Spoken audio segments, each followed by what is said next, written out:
हरे कृष्ण। एक व्यक्ति बहुत दुखी रहता है तो उसका मित्र उसको सलाह देता है कि तुम ठाकुर जी की भक्ति शुरू कर दो। अगले दिन जाता है और वो भगवान श्री कृष्ण की छोटी सी प्रतिमा लेकर आता है। 1 वर्ष तक वह उस प्रतिमा की पूजा करता है, बड़े भाव से सेवा करता है, भोग लगाता है, परंतु उसको कोई विशेष फल दिखाई ही नहीं देता है, कोई लाभ नहीं होता है उसे। फिर वह दूसरे मित्र के पास जाता है और वो मित्र सलाह देता है कि तू एक काम कर, काली मैया की पूजा शुरू कर दे। तो वो जाता है अगले ही दिन और काली माता की एक मूर्ति लेके आता है, उसे स्थापित कर देता है और भगवान श्री कृष्ण की मूर्ति मंदिर के ऊपर टांड पर रख देता है। फिर अगले दिन जब वो माता की पूजा करने लगता है तब वो सोचता है कि जो ये काली अगरबत्ती है, अगर मैं इसे जलाऊं माता के लिए, लेकिन इसे तो श्री कृष्ण सूंघ लेंगे, तो एक काम करता हूँ, इन्हें ढक लेता हूँ, इनके मुंह पर कपड़ा बांध लेता हूँ। तो जैसे ही महाराज वो कपड़ा बांधने के लिए उसने हाथ ऊपर उठाया, ठाकुर जी ने उसका हाथ पकड़ लिया। फिर वो व्यक्ति पूछता है कि प्रभु, मैंने 1 वर्ष तक कितने भाव से पूजा की और सेवा की, तब तो आपने मुझे दर्शन नहीं दिए और आज मेरा हाथ पकड़ लिया जब मैं आपके मुंह पे कपड़ा।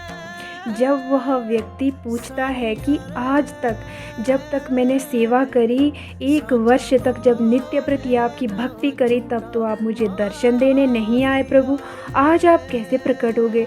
तो प्रभु उसे उत्तर देते हैं कि आज तक केवल तूने मेरी मूर्ति समझकर पूजा करी, तेरे मन में कभी दर्शन का भाव आया ही नहीं, तुझे केवल अपना व्यक्तिगत लाभ ही देखना था, तेरे मन में ऐसा भाव आया ही नहीं।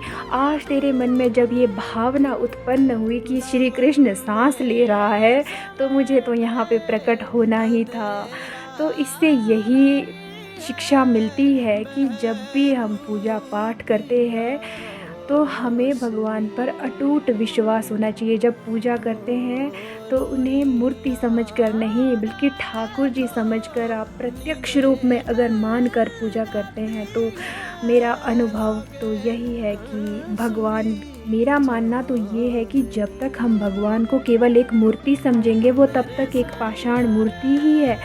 जब तक हमारे मन में भाव नहीं आएगा, हमें भगवान के होने का एहसास नहीं होगा, तब तक भगवान कैसे कैसे वहाँ पे प्रकट हो सकते हैं।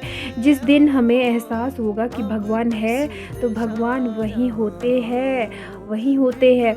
जब हम किसी परेशानी में होते हैं तो हमारे प्रभु इतने दयालु है, वह दौड़कर बिना बुलाए भी आ जाते हैं, और जितना कष्ट हमें होता है, हमारे परमात्मा को उससे अधिक कष्ट होता है, उससे 2 गुना पीड़ा उनको होती है।